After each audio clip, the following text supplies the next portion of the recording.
Lo psicológicamente correcto. La psicología evolutiva de este libro es un cambio de orientación respecto al punto de vista dominante acerca de la mente humana en nuestra tradición intelectual, que Tooby y Kosmaitz denominaron el modelo estándar de las ciencias sociales, MECCSS. El MECCSS propone una división fundamental entre la biología y la cultura. La biología dota a los seres humanos con los 5 sentidos, unos pocos instintos como el hambre y el miedo y una capacidad general para aprender. Pero la evolución biológica, según este mismo modelo, ha sido reemplazada por la evolución cultural. La cultura es una entidad autónoma que lleva a cabo un deseo de perpetuarse a sí misma, constituyendo expectativas y asignando papeles que pueden variar de forma arbitraria de una sociedad a otra. Aún los reformadores del MECCSS han aceptado su modo de enmarcar las cuestiones, al punto que han llegado a afirmar que la biología tiene la misma importancia que la cultura. La biología impone limitaciones al comportamiento y todo comportamiento es una mezcla de ambas. El MECCSS no solo se ha convertido en la línea ortodoxa de pensamiento, sino que además ha adquirido una autoridad moral. Cuando los sociobiólogos empezaron a ponerlo en tela de juicio, se toparon con una ferocidad que resultaba insólita en el marco de los criterios establecidos para la invectiva académica. Al biólogo E.O. Wilson le derramaron encima un jarro de agua helada en un congreso científico, y los estudiantes pidieron por los megáfonos a voz en grito su dimisión y colgaron carteles en que incitaban a sus compañeros a alborotar en sus conferencias y clases. Manifiestos airados y denuncias que llenaban libros enteros fueron publicados por organizaciones que tenían nombres como Science for the People y Campaign Against Racism, IQ, coeficiente de inteligencia, y la Class Society. En la obra colectiva Not in Our Genes, Richard Lewontin, Stephen Ross y Leon Kamin lanzaron indirectas sobre la vida sexual de Donald Simmons y convirtieron un pasaje justificable de la obra de Richard Dawkins en un fragmento propio de un demente. Dawkins había dicho claramente que los genes nos crearon en cuerpo y mente. Los autores de la crítica citaron, en cambio, los genes nos controlan en cuerpo y mente. Cuando la revista Scientific American publicó un artículo sobre la genética del comportamiento, estudios de los gemelos, las familias y los hijos adoptados, lo tituló Retorno a la eugenesia, haciendo con ello alusión al desacreditado movimiento que pretendía la mejora por la vía práctica del stock genético humano. Cuando la misma revista abordó el tema de la psicología evolutiva, titularon el artículo Los nuevos darwinistas sociales, haciendo referencia al movimiento que, en el siglo XIX, justificaba la desigualdad social como parte de la sabiduría de la naturaleza. Incluso uno de los investigadores más distinguidos de la línea sociobiológica, la especialista en primates Sarah Blaffer Hardy, afirmó: «Me pregunto críticamente si es necesario que la sociobiología forme parte del currículo de los primeros cursos universitarios o incluso que deba impartirse en el segundo ciclo». El mensaje de la sociobiología en su conjunto está orientado hacia el éxito del individuo. Es maquiavélico y a menos que el estudiante tenga un marco moral consolidado, al impartir estos contenidos podríamos estar generando auténticos monstruos sociales, pues en realidad se ajustan magníficamente al ethos del antes yo y luego yo que caracteriza a los yuppies. Sociedades de especialistas aportaron su granito de arena y se dedicaron a votar sobre cuestiones empíricas cuyo lugar para ser discutidas y dilucidadas a fondo era en el laboratorio o en los trabajos de campo. El retrato de una idílica e igualitaria Samoa establecido por Margaret Mead fue uno de los documentos fundacionales del MECCSS, y cuando el antropólogo Derek Freeman mostró que se basaba en hechos atrozmente erróneos, la American Anthropological Association votó reunida en asamblea a favor de denunciar los hallazgos de este último por acientíficos. En 1986, una veintena de científicos sociales en el Congreso sobre Cerebro y Agresión redactaron el esbozo de lo que sería la Declaración de Sevilla sobre la Violencia, posteriormente adoptada por la UNESCO y aprobada por varias asociaciones científicas. La declaración afirmaba poner en tela de juicio una serie de supuestos hallazgos biológicos que se han utilizado, aun por ciertas personas de nuestras disciplinas, para justificar la guerra y la violencia. Desde un punto de vista científico, es incorrecto afirmar que hemos heredado de nuestros antepasados animales una tendencia a hacer la guerra. Desde un punto de vista científico, es incorrecto afirmar que la guerra o cualquier otro comportamiento violento se haya programado genéticamente en nuestra naturaleza humana.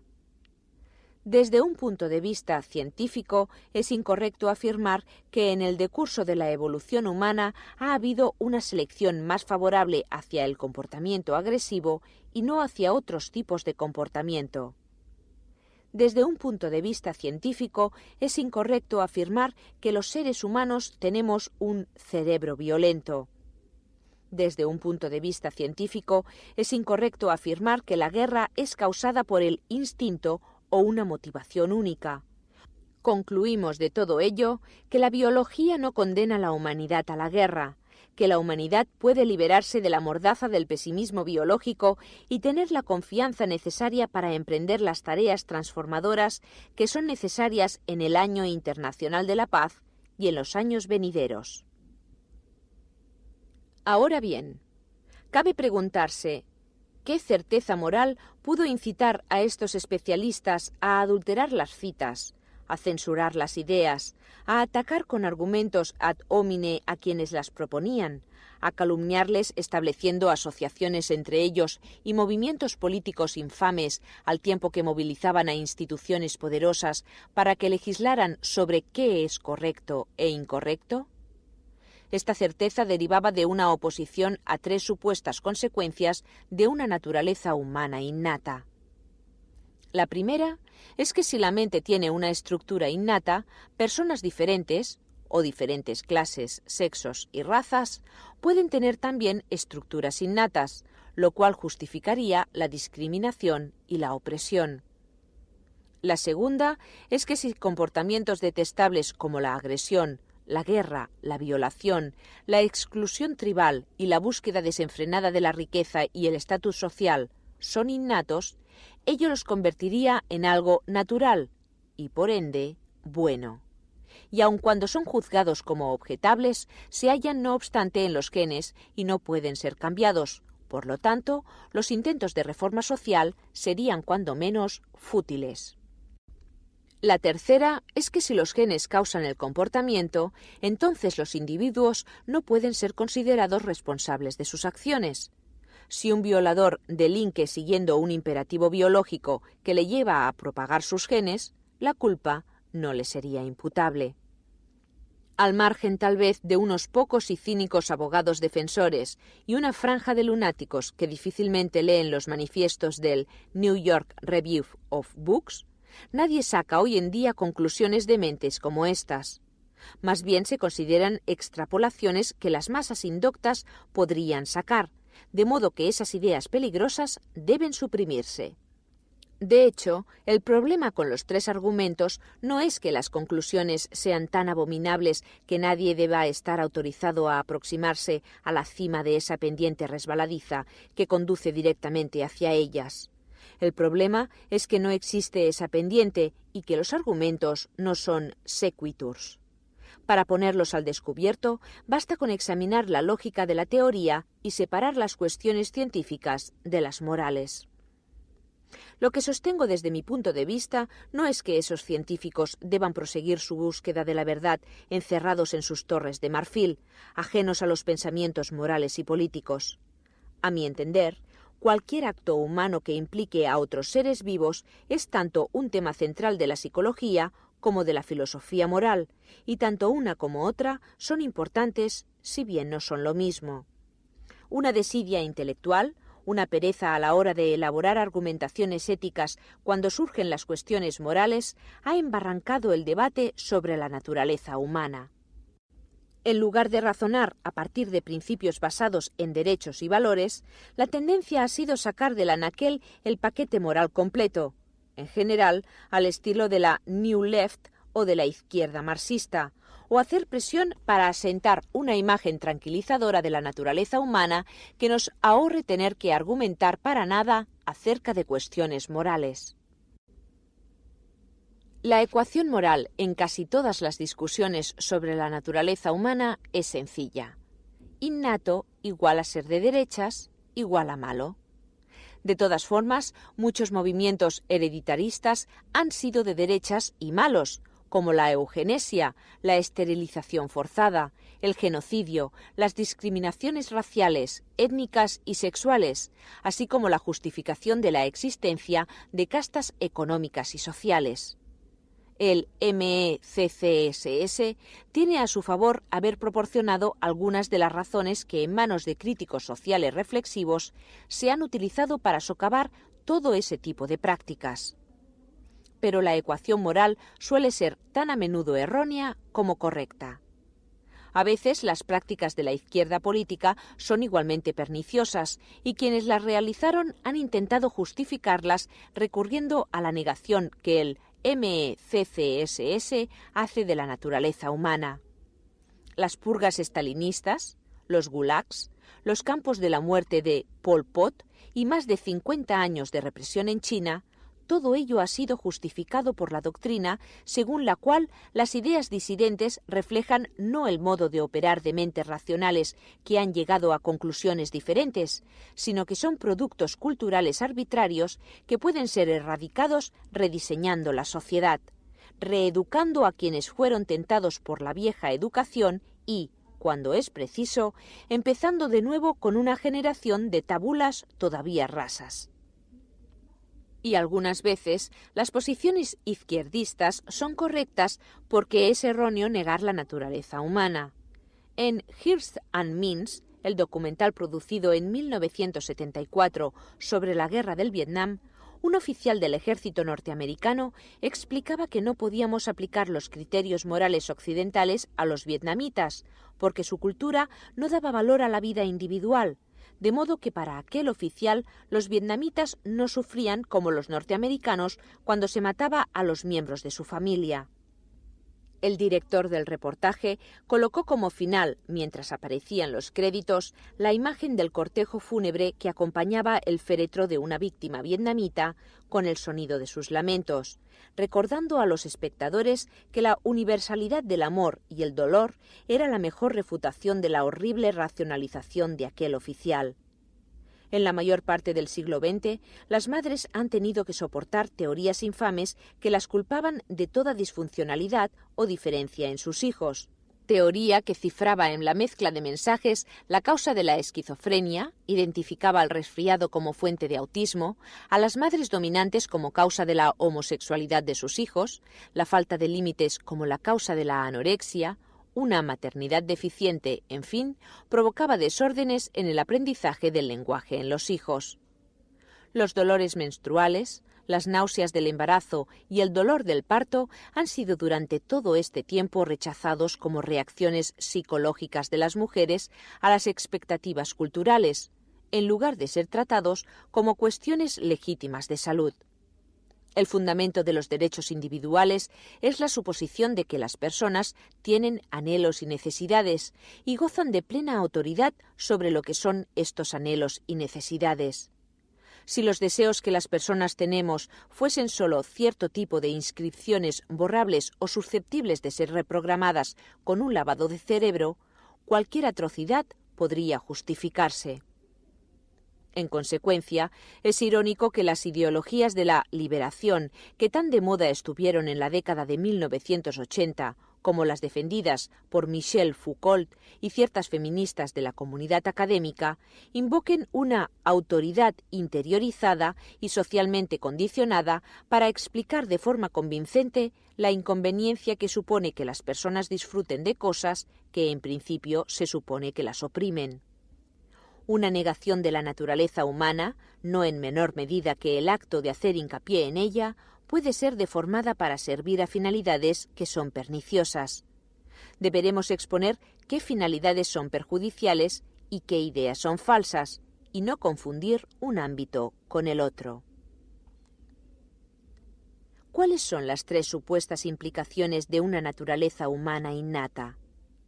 La primera implicación, según la cual la existencia de una naturaleza innata implica la existencia de diferencias humanas innatas, no es en absoluto una implicación. La maquinaria mental cuya existencia defiendo se halla instalada en cada uno de los seres neurológicamente normales.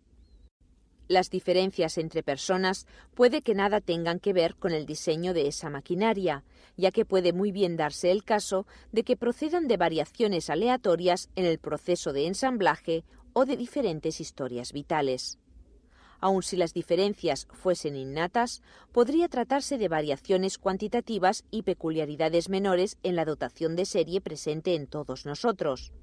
Lo rápido que funciona un módulo, qué módulo prevalece en una competición que tiene lugar en el interior del perímetro craneal, y necesariamente no son más perniciosas que los tipos de diferencias innatas que se permiten en el MECCSS, un proceso más rápido de aprendizaje orientado a fines generales, un impulso sexual más fuerte.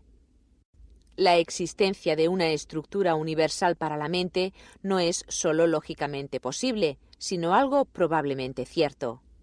Tooby y Kosmaitz señalan una consecuencia fundamental de la reproducción sexual. Cada generación, cada huella personal diferenciadora, se mezcla codificándose con la de alguien más. Ello significa que tenemos que ser cualitativamente semejantes. Si los genomas de 2 personas tenían diseños para tipos diferentes de máquinas, como, por ejemplo, un motor eléctrico y otro de explosión, la nueva imitación resultante de la mezcla no especificará ninguna máquina operativa. La selección natural es una fuerza homogeneizadora en el interior de una especie. Elimina la amplia mayoría de las variantes del diseño macroscópico porque no constituyen mejoras. La selección natural no depende de que haya habido variaciones en el pasado, sino que alimenta la variación y la agota. Tal es la razón de que las personas normales tengan los mismos órganos físicos y que, por supuesto, todos tengamos también los mismos órganos mentales. Entre unas personas y otras, sin duda habrá variaciones microscópicas, sobre todo pequeñas diferencias en la secuencia molecular de muchas de nuestras proteínas, pero en el nivel de funcionamiento de los órganos físicos y mentales, las personas operan del mismo modo. Las diferencias entre las personas, con toda la inagotable fascinación que despiertan en nosotros mientras vivimos, tienen un interés menor cuando nos preguntamos por el modo en que funciona la mente. Lo mismo cabe afirmar de las diferencias, sea cual sea su fuente, existentes entre las medias estadísticas de grupos enteros de población, como los que damos en llamar razas. Los sexos, desde luego, plantean una temática diferente. Los órganos reproductivos masculinos y femeninos son un vivo recordatorio de que son posibles diferentes diseños para los sexos, y sabemos que las diferencias provienen del dispositivo especial de un interruptor genético que pone en movimiento una línea de dominós bioquímicos que activan y desactivan familias de genes en el conjunto del cerebro y el cuerpo. Presentaré pruebas de que algunos de estos efectos causan diferencias en el modo de funcionar de la mente. Como una más de las ironías que impregnan la política académica sobre la naturaleza humana, esta investigación inspirada en la teoría de la evolución ha propuesto diferencias sexuales que, aun estando muy centradas en la reproducción y en ámbitos afines, son mucho menos injustas que las diferencias que han sido reivindicadas con arrogancia por algunas escuelas feministas. Entre las reivindicaciones de las feministas de la diferencia se hallan afirmaciones como que las mujeres no participan del razonamiento lineal abstracto, que no adoptan un tratamiento escéptico de las ideas, o las evalúan a través de un debate riguroso, que no argumentan a partir de principios morales generales y otras afrentas por el estilo. Pero, en el fondo, no podemos limitarnos a considerar quién sale más favorecido en el retrato, sino que la pregunta consiste en saber qué debe hacerse con cualquiera de las diferencias grupales con las que de hecho nos tropezamos a diario. Y ello supone que debemos estar dispuestos a elaborar una argumentación moral. Así, la discriminación de individuos sobre la base de cuál sea su raza, sexo o pertenencia étnica es un flagrante error. Cabe defender esta argumentación de diversas formas, pero ninguna de ellas será en nada deudora de los rasgos distintivos que, como medias estadísticas, definan a los grupos. Cabría arguir, por ejemplo, que es injusto negar a los individuos, amparándonos en factores que no está en sus manos controlar, un beneficio de tipo social, o negar que una víctima de una discriminación, en el fondo, la experimenta como una herida dolorosa, o que un grupo de víctimas es propenso a actuar con ira, o negar que la discriminación tiende a intensificarse dando pie a una escalada de horrores que van desde la esclavización hasta el genocidio. Quienes son favorables a la affirmative action, nota de asterisco, podrían llegar a reconocer incluso que la discriminación positiva, aun siendo errónea, sirve para enmendar un error aún mayor. Nota de asterisco. Tema de un debate político vivo en Estados Unidos. Se trata de una práctica o principio consistente, por ejemplo, a la hora de asignar un empleo o una plaza de formación, en dar preferencia a aquellos que a menudo son tratados con injusticia, sobre todo en razón de su sexo o raza. Nota del traductor. Fin de la nota de asterisco. Ninguno de estos argumentos está influido por descubrimiento alguno susceptible de ser algún día reivindicado por un científico. Llegados a este punto, es mejor ceder la última palabra sobre la falta de consecuencias políticas de las diferencias políticas a Gloria Steinem. En realidad, no hay muchos empleos en los que sea imprescindible tener pene o vagina, mientras que todo el resto de las ocupaciones deberían estar abiertas a cualquier persona. La falacia de la segunda supuesta implicación de una naturaleza humana, a saber, que si nuestros motivos innobles son innatos, al fin y al cabo no pueden ser tan malos, es tan obvia que se la ha tipificado como falacia naturalista, es decir, aquella que considera que todo cuanto sucede en la naturaleza está bien. Olvidemos el sinsentido romántico de los documentales sobre la vida salvaje en los que todas las criaturas grandes y pequeñas actúan para mayor bien y armonía del ecosistema. Tal como Darwin afirmó, ¿qué libro escribiría un sacerdote satánico sobre las toscas, pródigas, torpes, deficientes y horriblemente crueles obras de la naturaleza? Un ejemplo clásico lo ofrece el insecto himenóptero Herpestes ichneumon, que paraliza a una oruga y deposita huevos en su cuerpo, de modo que sus crías, al eclosionar de los huevos, pueden devorar lentamente la carne viva del animal en cuyo interior se hospedan. Al igual que muchas especies, el Homo sapiens ha dejado tras de sí un rastro horrible. La historia registrada desde la Biblia hasta la época actual es un relato de asesinatos, violaciones y guerras, y la etnografía honesta muestra que las bandas de nómadas cazadores y recolectores, por lo demás igual que el resto de sus congéneres pasados y presentes, eran más salvajes que nobles. La tribu de los Kungsan, en el desierto del Kalahari, a menudo es presentada como un grupo relativamente pacífico, y de hecho lo es, comparada con otras bandas de cazadores-recolectores nómadas, pero su tasa de asesinatos es igual de alta que la de una ciudad como Detroit. Un amigo lingüista que se dedica al estudio de las tribus Wari en la selva tropical del Amazonas me contó que estas poblaciones disponen de un término para las cosas comestibles, que engloba también a cualquier otro individuo que no sea Wari.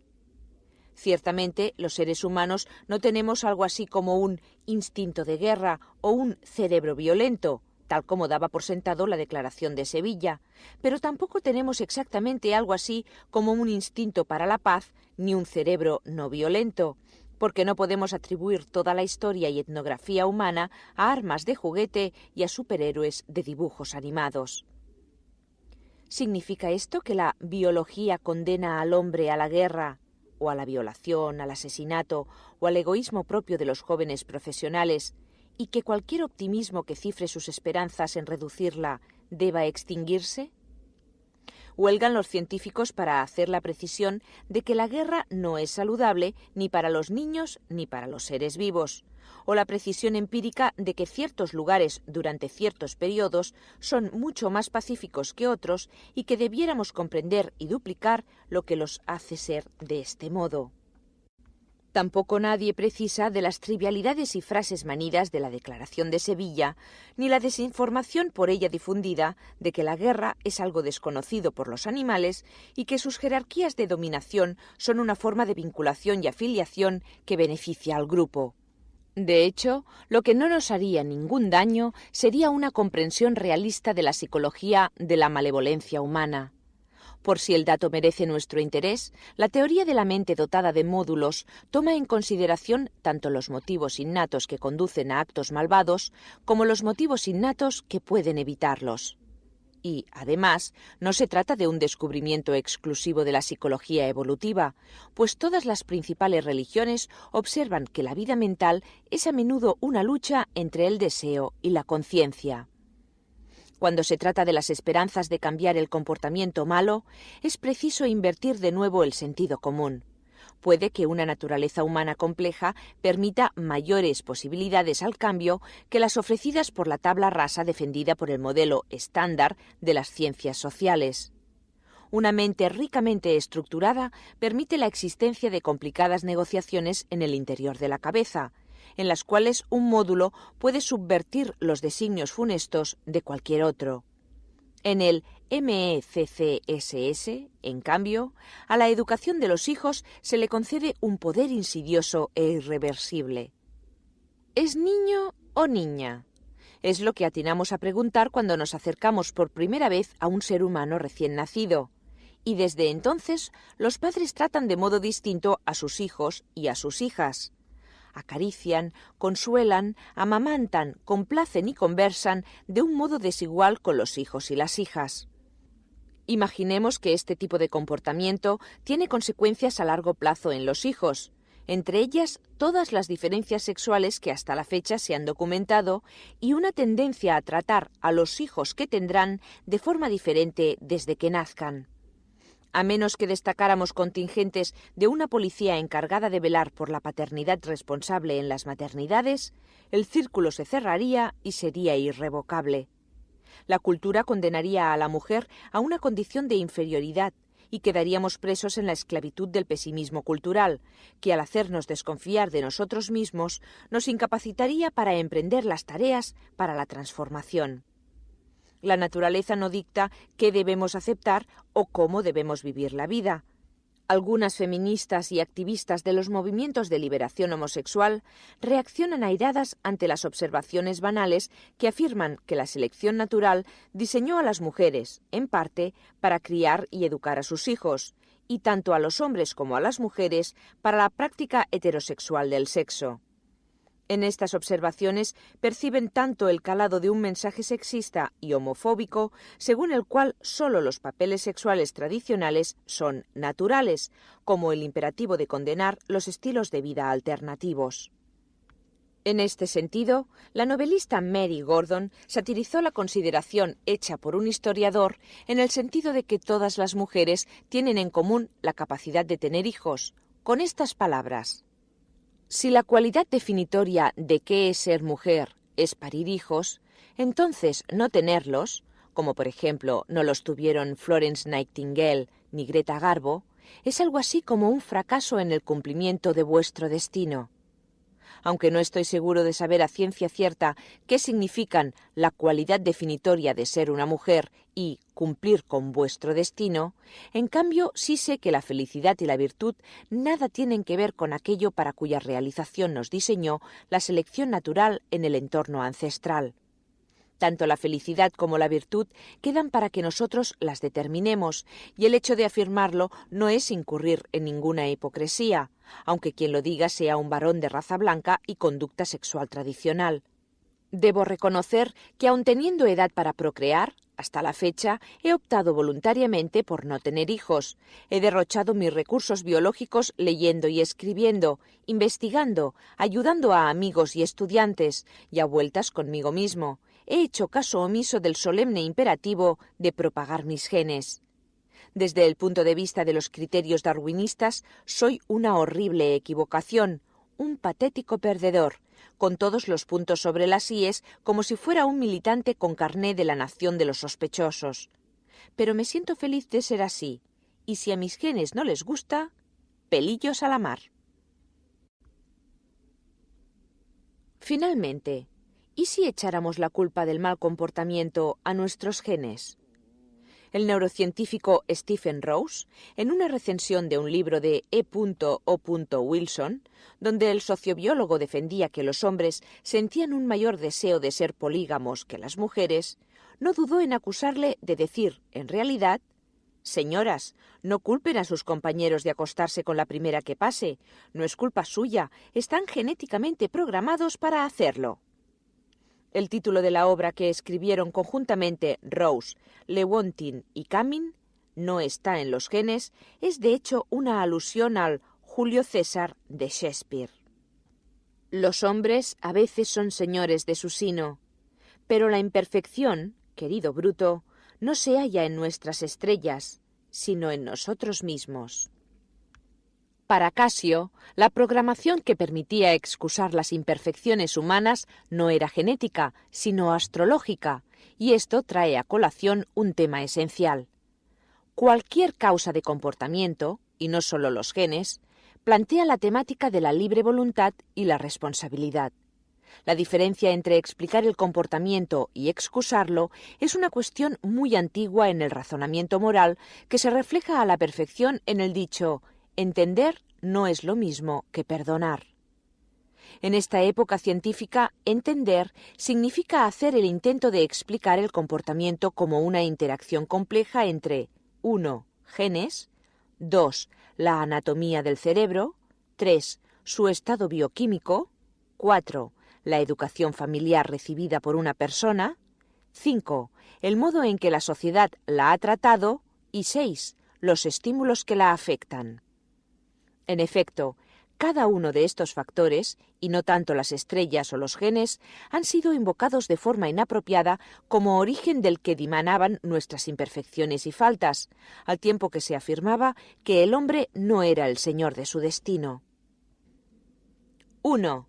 En 1993, los investigadores identificaron un gen que estaba asociado a los accesos violentos incontrolables. «Piensa en las consecuencias», escribió un periodista en su columna. «Un día de estos tendremos una cura para la violencia que aflora en el hóquei sobre hielo». Poco después aparecía el inevitable titular: «Los abogados afirman que los genes le impulsaron a matar». 2. En 1982, un experto que prestaba declaración a petición de la defensa para establecer la demencia de John Hinckley, acusado de disparar contra el presidente Reagan y otros 3 hombres más en su intento por impresionar a la actriz Jodie Foster, afirmó que una exploración TAC del cerebro de Hinckley mostró la presencia de surcos ensanchados y ventrículos alargados, un signo de esquizofrenia y, en consecuencia, una enfermedad mental o defecto exculpatorio. El juez excluyó las pruebas aportadas del caso, aunque la defensa por demencia prevaleció. 3. En 1978, Dan White, cesado del San Francisco Board of Supervisors, se dirigió al despacho del alcalde George Moscone y le pidió que le restituyera en su empleo. Cuando Moscone se negó, White le mató de un disparo, cruzó a pie el vestíbulo y se dirigió al despacho del supervisor Harvey Milk, matándole también de un disparo. Los abogados de White consiguieron hacer que prevaleciera su defensa, sosteniendo que, en el momento de cometer el crimen, White tenía sus capacidades mentales disminuidas y no había cometido un acto premeditado, ya que sus reiterados excesos con la comida muy azucarada habían causado estragos en la química de su cerebro. White fue condenado por homicidio voluntario sin premeditación y cumplió una condena de 5 años, gracias a la táctica que ha pasado a los anales de la infamia de la abogacía como la defensa Twinkie. De forma similar, en lo que se conoce como la defensa SPM, síndrome premenstrual, la rabia de sus hormonas exoneró a una cirujana que agredió a un policía, el cual la había parado por conducir en estado de embriaguez. 4. En 1989, Lil y Eric Menéndez irrumpieron en la habitación de sus millonarios padres y les mataron de sendos disparos. Después de lucir durante varios meses sus nuevos Rolex y Porsches, confesaron haber efectuado los disparos. Sus abogados argumentaron el caso ante el jurado, cuyos miembros no se podían poner de acuerdo, alegando autodefensa a pesar de que las víctimas se hallaban en la cama, desarmados y comiendo fresas con nata. Los hijos de los Menéndez, afirmaron los abogados, habían quedado traumatizados al creer que les iban a matar porque su padre había abusado de ellos física, sexual y emocionalmente durante años.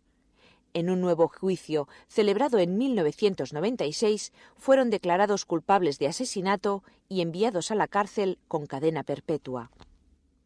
5. En 1994, Colin Ferguson subió a un tren y empezó a disparar aleatoriamente a las personas de raza blanca que viajaban en el vagón, causando un total de 6 muertos. El abogado radical William Kanzler estaba dispuesto a defenderle recurriendo al síndrome de la ira negra, según el cual un afronorteamericano puede estallar imprevisiblemente a consecuencia de la presión acumulada que supone vivir en una sociedad racista. Ferguson rechazó la oferta y fracasó en el intento de defenderse él mismo. 6. En 1992, un presidiario en el Corredor de la Muerte presentó un recurso ante el Tribunal de Apelación para que su sentencia fuera revisada, alegando que la violación y el asesinato de los que fue inculpado los había cometido influido por la pornografía. La defensa del tipo «me lo hizo hacer la pornografía» es una ironía para las distintas líneas de pensamiento feminista que sostienen que las explicaciones biológicas de la violación reducen la responsabilidad del violador y que una buena táctica para combatir la violencia que se ejerce contra las mujeres es denunciar su aparición en la pornografía. A medida que la ciencia avanza y las explicaciones del comportamiento son cada vez menos quiméricas, el Scepter of Creeping Exculpation, centro de la exculpación progresiva, como Dennett la denomina, será de gran importancia. En ausencia de una filosofía moral más clara, cualquier causa de comportamiento puede ser tomada para socavar la libre voluntad y, por ello, la responsabilidad moral. De la ciencia se asegura que erosiona a voluntad todo cuanto encuentra, sin miramientos, porque el modo científico de explicación no puede acomodar la misteriosa noción de una causación incausada que subyace a la voluntad. Si los científicos quisieran demostrar que las personas tienen voluntad propia, ¿qué buscarían? ¿Algún suceso neural aleatorio que el resto del cerebro amplifica como una señal que lleva a desencadenar el comportamiento? Pero un suceso aleatorio como el supuesto no se ajusta al concepto de libre voluntad más de lo que se ajustaría uno que fuera perfectamente acotable por leyes, y no podría servir para cumplir las funciones que debería satisfacer el tan largamente buscado locus de la responsabilidad moral. No declararíamos a alguien culpable si su dedo apretara el gatillo porque estaba unido mecánicamente a la rueda de una ruleta que había empezado a girar. ¿Por qué debería ser distinto en el caso de que la ruleta se hallara en el interior del cráneo? El mismo problema se plantea en otra impredecible causa que ha sido sugerida como fuente originaria de la libre voluntad, la teoría del caos, en la cual, según su versión más estereotipada, el mero revoloteo de una mariposa puede desencadenar una cascada de acontecimientos que culminen en un huracán. Un simple revoloteo en el cerebro puede causar un comportamiento huracanado, aunque, si alguna vez se diera este caso, sería aún una causa de comportamiento y no se ajustaría al concepto de una libre voluntad incausada, que subyace a la noción de responsabilidad moral. Llegados a este punto, o bien prescindimos de toda moralidad como pura superstición científica, o bien encontramos un modo de reconciliar la causación, genética u otra, con la libre voluntad y la responsabilidad. Personalmente, dudo de que nuestra perplejidad se aclare algún día, pero seguramente podemos reconciliarlas en parte. Al igual que muchos filósofos, creo que la ciencia y la ética son dos sistemas independientes y autónomos en los que entran en juego las mismas entidades del mundo. Del mismo modo que en el póker o en el bridge se juega con los mismos 52 naipes de la misma baraja. La ciencia tratará a las personas como objetos materiales, y las reglas que se seguirán son los procesos físicos que son causa del comportamiento a través de la selección natural y la neurofisiología. La ética tratará, en cambio, a las personas como agentes equivalentes, capaces de sentir, racionales y dotados de libre voluntad, y las reglas que se siguen son las del cálculo que asigna valores morales al comportamiento a través de la naturaleza inherente del comportamiento o sus consecuencias. La libre voluntad es una idealización del ser humano que hace de la ética un juego practicable. La geometría euclidiana requiere de idealizaciones como, por ejemplo, las líneas rectas infinitas o los círculos perfectos, y sus deducciones están bien fundadas y son útiles, aunque en el mundo no haya realmente líneas rectas infinitas o círculos perfectos. En este sentido, el mundo se aproxima lo suficiente a la idealización para que la aplicación de los teoremas sea provechosa. De manera similar, la teoría ética requiere idealizaciones como, por ejemplo, la existencia de agentes libres, capaces de sentir, racionales y equivalentes, cuyo comportamiento es incausado y sus conclusiones pueden ser provechosas y útiles aun cuando en el mundo, tal como se vio ya en el caso de la ciencia, en realidad no existan acontecimientos incausados. Mientras no haya ninguna coerción total o un grave defecto de funcionamiento en el razonamiento, el mundo se aproxima lo suficiente a la idealización de la libre voluntad como para que la teoría moral se pueda aplicar de forma positiva. La ciencia y la moralidad son ámbitos de razonamiento separados. Solo reconociéndolos en su separación podremos disponer de ambos.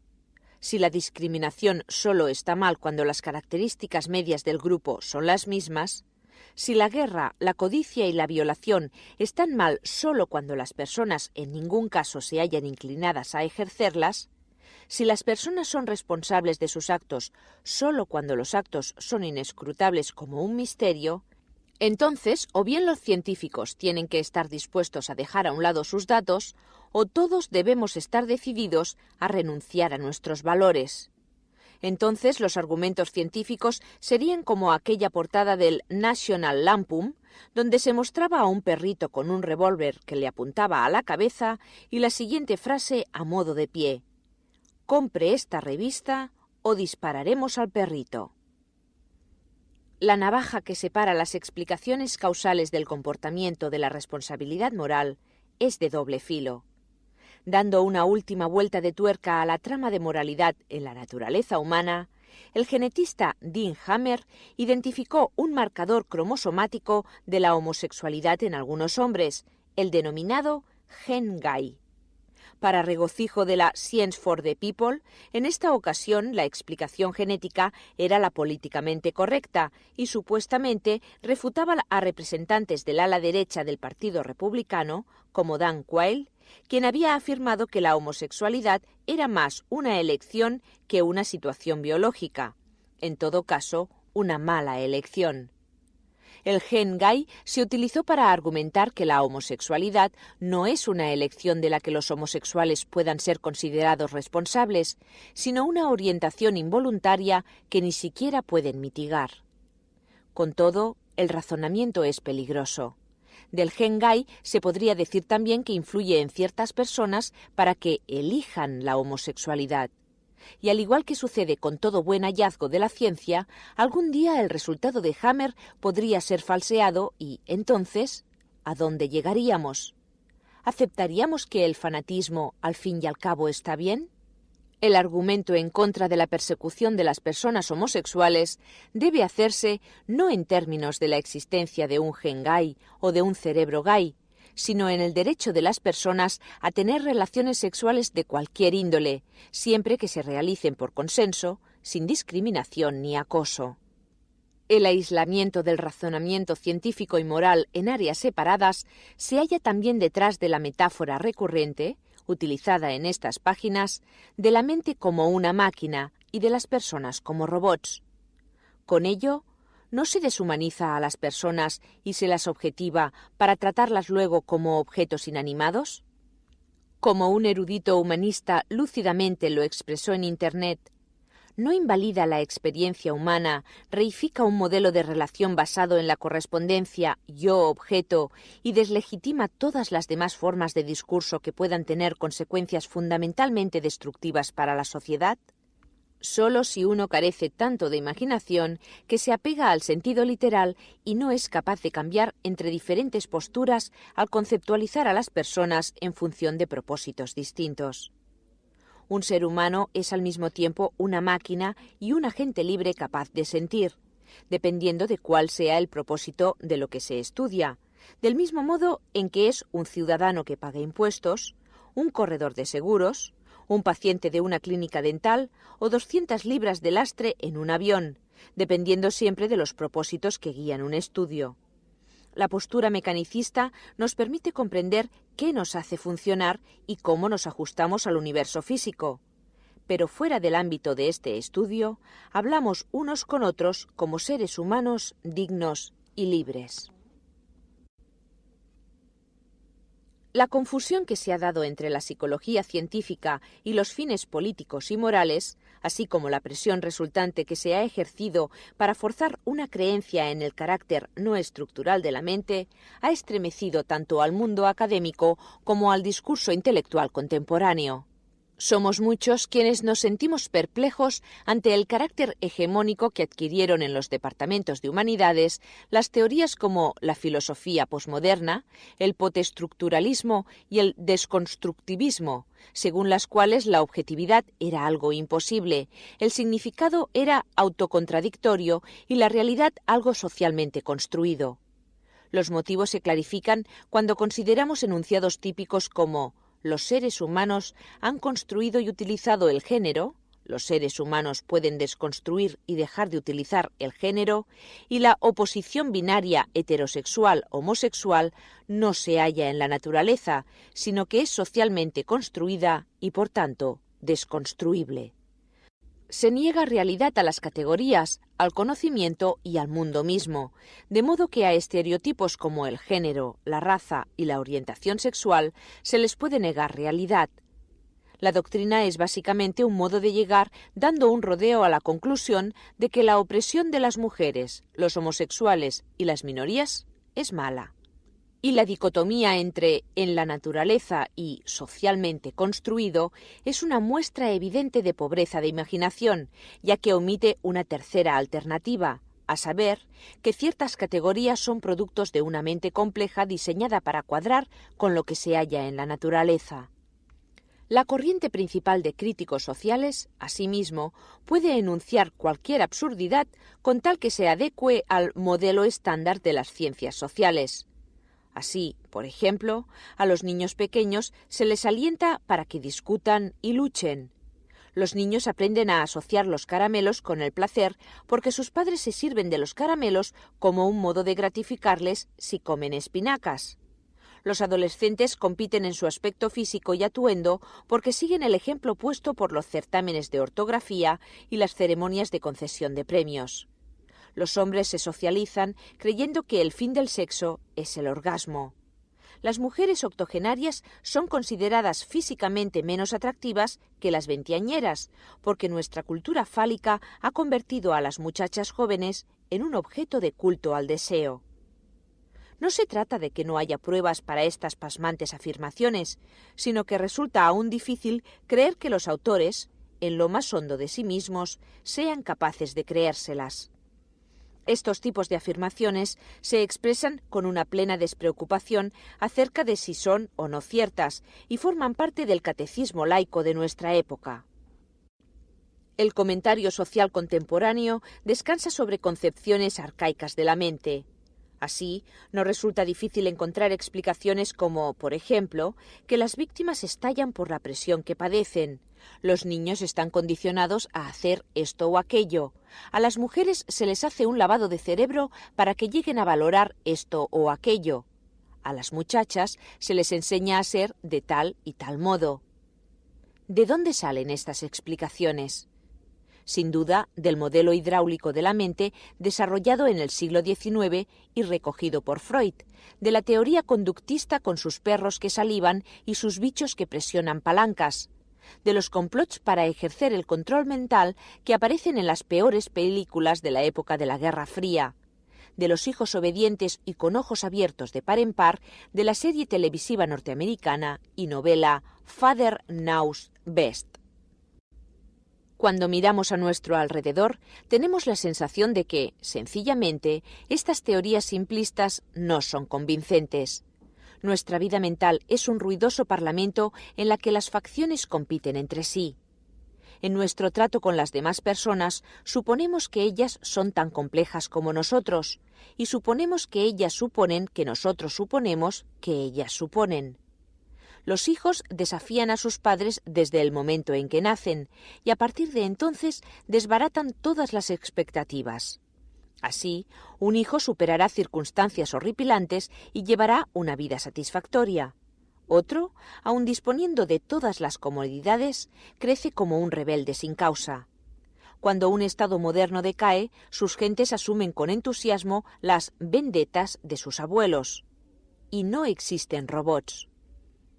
Creo que una psicología de las muchas facultades computacionales diseñada por selección natural es nuestra mejor esperanza para que una comprensión de cómo la mente funciona haga justicia a su complejidad. Pero no convenceré a los lectores con este mero resumen que abre el primer capítulo. La prueba tiene que provenir de la comprensión de problemas que van desde cómo funcionan los estereogramas del ojo mágico hasta qué hace hermoso un paisaje, o por qué el mero pensamiento de comer gusanos nos disgusta, o por qué hay hombres que matan a sus esposas tras reñir con ellas. Tanto si el lector se siente persuadido por los argumentos hasta ahora expuestos, como si no, albergo la esperanza de que al menos le hayan hecho pensar y experimentar cierta curiosidad sobre las explicaciones que vendrán a continuación.